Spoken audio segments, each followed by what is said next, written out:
Diary of a Wimpy Kid, a novel and cartoons by Jeff Kinney. September, Tuesday. First of all, let me get something straight. This is a journal, not a diary. I know what it says on the cover, but when Mom went to buy this thing, I specifically told her to get me one that didn't say diary on it. Great. All I need is for some jerks to catch me carrying this book around and get the wrong idea. Sissy! Punch. The other thing I want to clear up right away is that this is Mom's idea, not mine. But if she thinks I'm going to write down my feelings in here or whatever, she's crazy. So just don't expect me to be all dear diary this and dear diary that. The only reason I agreed to do this at all is because I figure later on when I'm rich and famous, I'll have better things to do than answer people's stupid questions all day long. So this book is going to come in handy. Gregory, tell us about your childhood. Were you always so smart and handsome? Flesh. Here's my journal. Now shoo. Like I said, I'll be famous one day, but for now, I'm stuck in middle school with a bunch of morons. Boop, boop. Let me just say for the record that I think middle school is the dumbest idea ever invented. You get kids like me, who haven't hit their growth spurt yet, and then, yes, mixed in with these gorillas who need to shave twice a day. Out of my way, Bruns. Oof. And then they wonder why bullying is such a big problem in middle school. But if it was up to me, grade levels would be based on height, not age. But then again, I guess that would mean kids like Shrug Gupta would still be in the first grade. Today is the first day of school, and right now we're just waiting around for the teacher to hurry up and finish the seating chart. So, I figured I might as well write in this book to pass the time. By the way, let me give you some good advice. On the first day of school, you got to be real careful where you sit. You walk into the classroom and just plunk your stuff down on any old desk. And the next thing you know, the teacher is saying, I hope you all like where you're sitting, because these are your permanent seats. Gah! So in class, I got stuff with Chris Hosey in front of me and little James in back of me. James Brill came in late and almost sat to my right. But luckily, I stopped that from happening at the last second. Is this seat taken? Yes! Next period, I should just sit in the middle of a bunch of hot girls as soon as I step in the room. But I guess if I do that, it just proves I didn't learn anything from last year. Greg, will you please pass this note to Shelley? Why, certainly, heh. Greg is a dork in the envelope. Man, I don't know what is up with girls these days. It used to be a whole lot simpler back in elementary school. The deal was, if you were the fastest runner in your class, you got all of the girls. And in 5th grade, the fastest runner was Ronnie McCole. Don't ask why. Nowadays, it's all a whole lot more complicated. Now it's about the kind of clothes you wear, or how rich you are, or if you have a cute butt, or whatever. And kids like Ronnie McCole are scratching their heads wondering what the heck happened. The most popular boy in my grade is Bryce Anderson. The thing that really stinks is that I have always been into girls, but kids like Bryce have only come around in the last couple of years. I remember how Bryce used to act back in elementary school.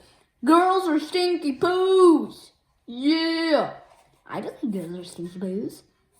But of course, now I don't get any credit for sticking with the girls all this time. Like I said, Bryce is the most popular kid in our grade, so that leaves all the rest of our guys scrambling for the other spots. The best that I can figure is that I'm somewhere around 52nd or 53rd. less popular this year. But the good news is that I'm about to move up one spot because Charles Davis is above me, and he's getting his braces next week. I tried to explain all this popularity stuff to my friend Rowley, who's probably hovering right around the 150 mark, by the way. And I think it just goes in one ear and out the other with him. Wednesday. Today we had phys ed, so the first thing I did when I got outside was sneak up to the basketball court to see if the cheese was still there. And sure enough, it was. Here's the cheese. That piece of cheese has been sitting on the blacktop since last spring. I guess it must have dropped out of someone's sandwich or something.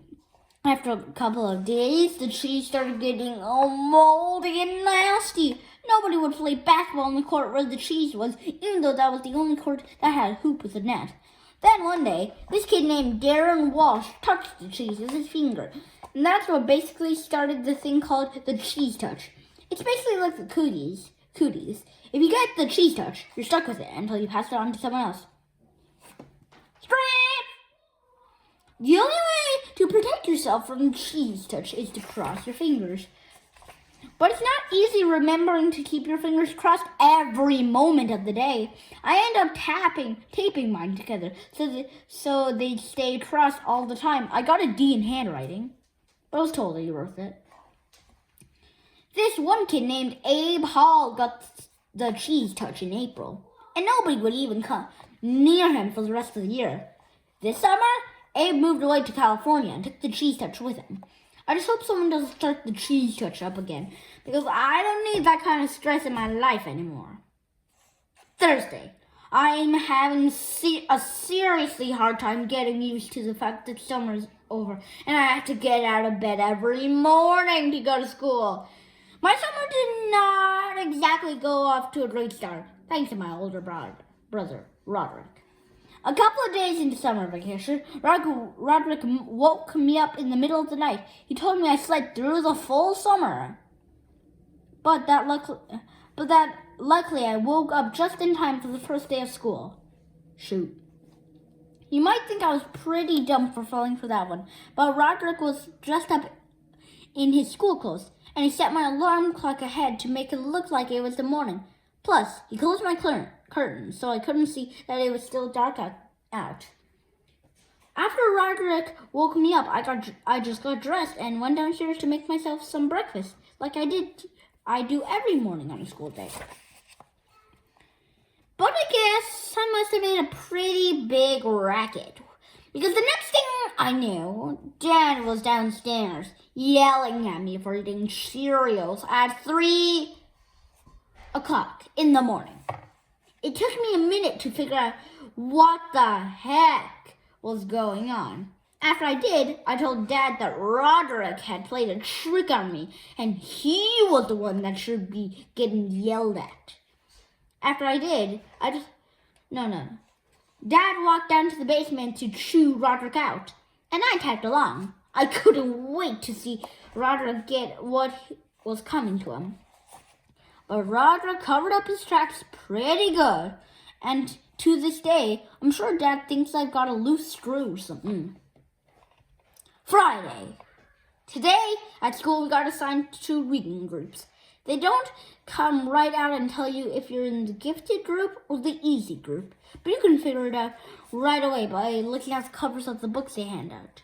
Einstein as a child, 2 to the power of x plus or minus y divided by 4a pi.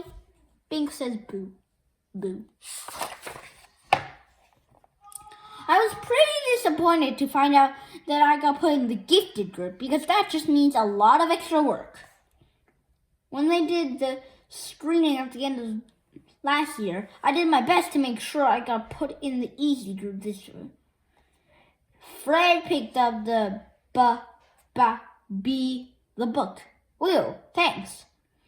Mom is real tight with our principal, so I'll bet she stepped in and made sure I got put in the gifted group again.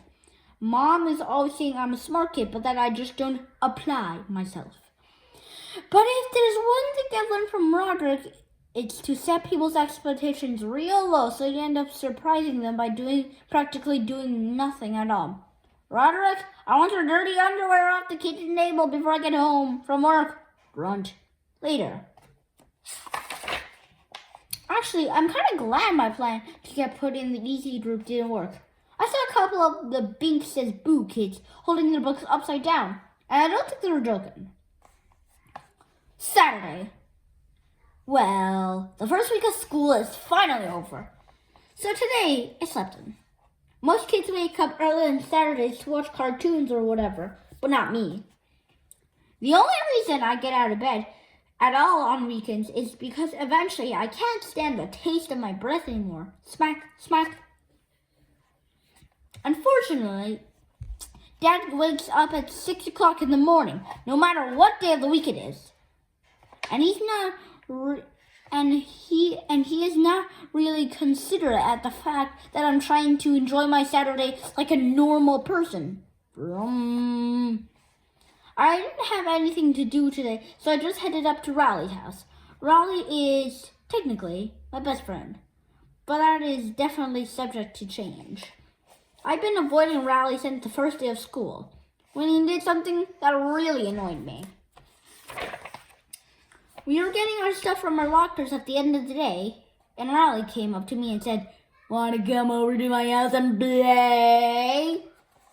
I told Rowley at least 1,000,000,000 times that now that we're in middle school, you're supposed to say, hang out, not play. But no matter how many noogies I give him, he always forgets the next time. I've been trying to be a lot more careful about my image ever since I got to middle school. But having Rowley around is definitely not helping. I met Rowley a few years ago when he moved into my neighborhood. His mom brought him a book called How to Make Friends in New Places. And he came to my house trying all these dumb gimmicks. Knock, knock. Huh? Thermos. Excuse me? There must be some way to tickle your funny bone. Say what? I guess I kind of felt sorry for Rowley, and I decided to take him under my wing. It's been great having him around, mostly because I get to use all the tricks Roderick pulls on me. Did you know that if your hand is bigger than your face, it's a sign of low intelligence? Really? Ha, gotcha! Whap. But do I have low intelligence? Let me check again.